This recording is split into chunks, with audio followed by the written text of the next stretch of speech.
말씀의 제목은 하나님이 기억하신 자 기뻐르, 하나님이 기억하신 자 기뻐르라는 제목으로 하나님의 말씀 잠시 나누도록 하겠습니다. 계속되는 족보의 말씀이죠.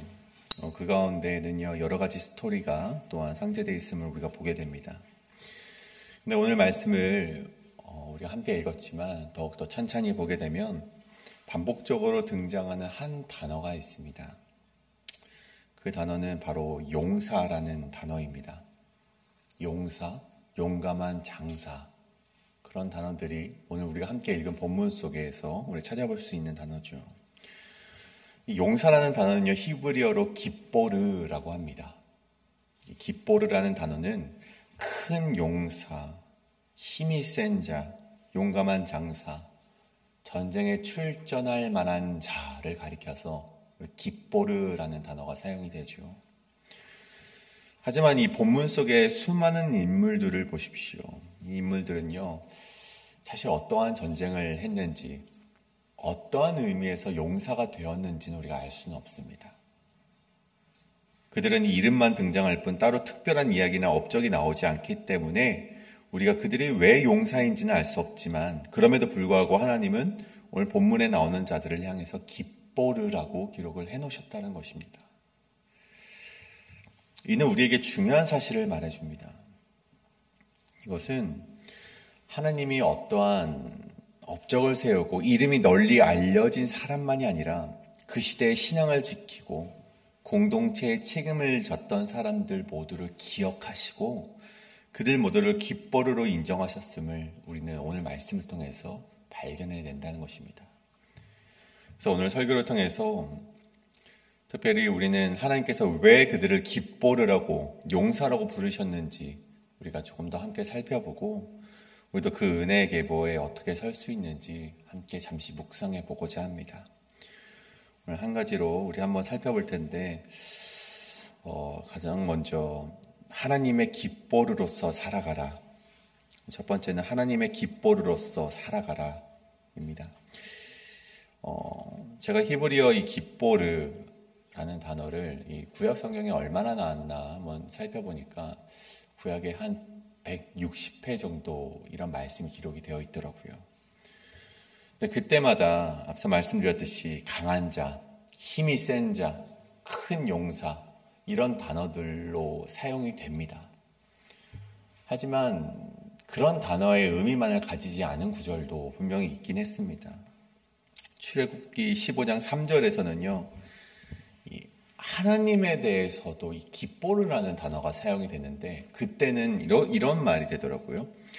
전쟁에 능하신 여호와 라고 할 때 이 능하신이라는 단어에 기뻐르라는 단어가 사용이 되는 것이죠. 그래서 여기서는 강한 자, 힘센 자라는 표현도 좋지만 우리 한글 성경에서는 이것을 능한 자라고 기록을 해놓습니다. 능하다라는 의미가 무엇입니까? 능통하다. 무엇에 이제 통달했다라는 뜻을 가지지 않습니까? 능력이 있다라는 단어를 사용한다는 것이 바로 기뻐르라는 단어의 의미인 것이죠. 이처럼 이 각 성경의 상황에 따라서 어떤 맥락에 따라서 사실 이 기뻐르라는 단어가 조금 다른 의미를 가지게 된다는 것입니다. 오늘 본문 역대상 7장에서 8장에 쓰인 이 기뻐르라는 용사라는 단어도 단순히 강한 자, 어떤 우리가 예상할 때 근육질이 있는 힘이 센 자만을 의미하지는 않는다는 것이죠. 오늘 성경이 말해주는 상황 속에서 왜 그들을 용사라고 기록하고 있는지 오늘 이 세 가지를 통해서 이 기뻐르의 의미를 조금 더 나눠보고자 합니다.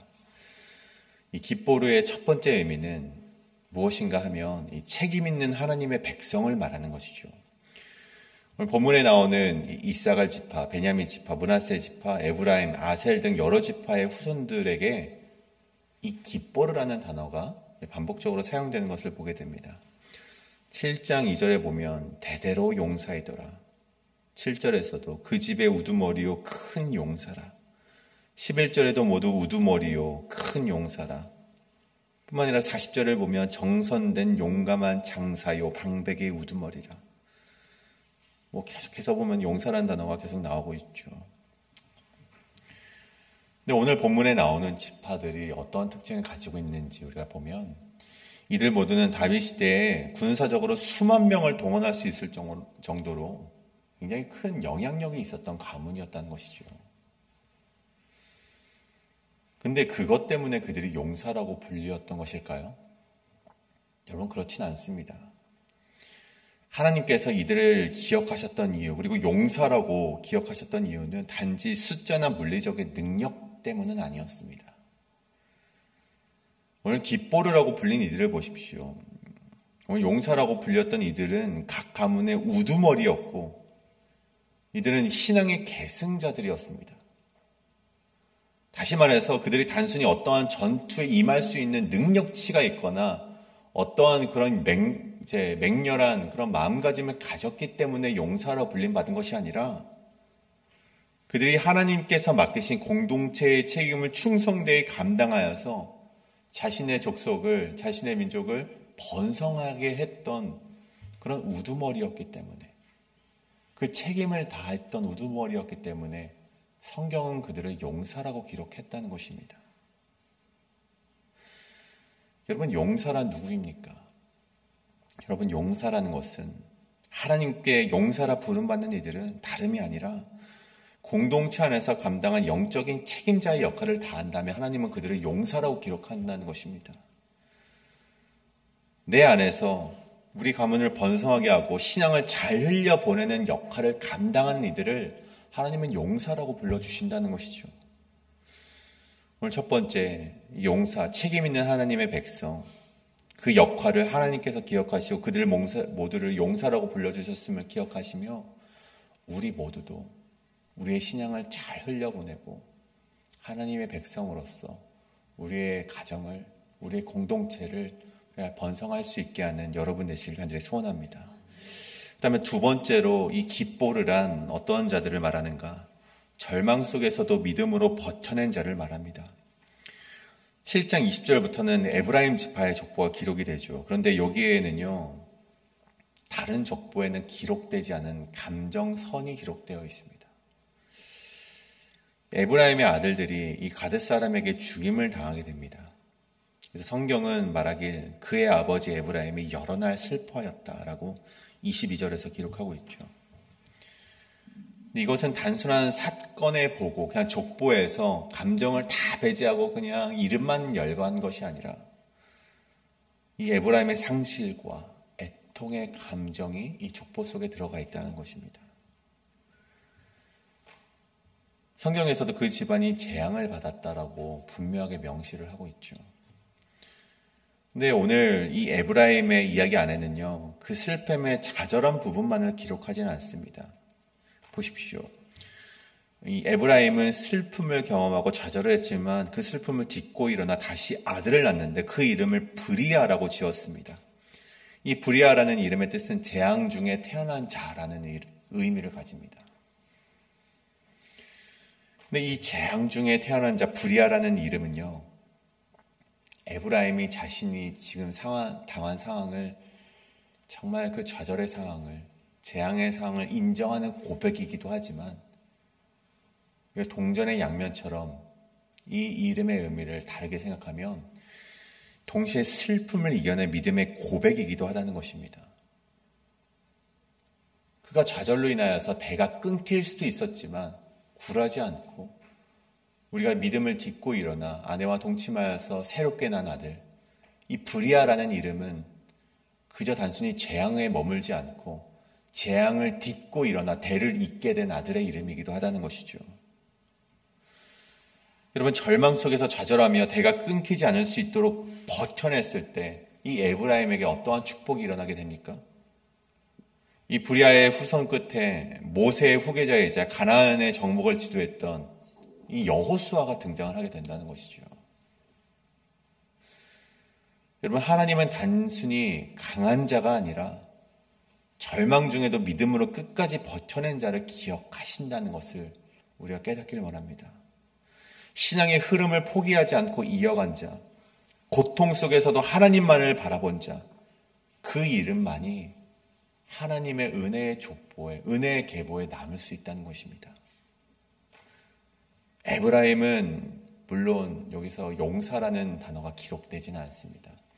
에브라임을 지칭하면서 기뻐르라는 단어가 사용이 되지는 않지만 오늘 말씀 속에서 그 어떤 전쟁의 용사들보다도 좌절과 상실에 맞서 싸워내 이겨낸 이 기뻐르였음을 우리가 마주하게 된다는 것이죠. 오늘 성경이 말하는 두 번째 그런 용사의 모습을 가졌던 자, 그는 바로 에브라임이었는데, 에브라임은 절망 속에서도 믿음으로 버텨낸 자를 말합니다. 우리 모두가 삶 속에서 어떠한 절망 가운데 있으시든지 우리가 그곳에서 믿음으로 끝까지 버텨내셔서 하나님의 은혜의 계보 속으로 들어가시는 여러분 되시길 간절히 소원합니다.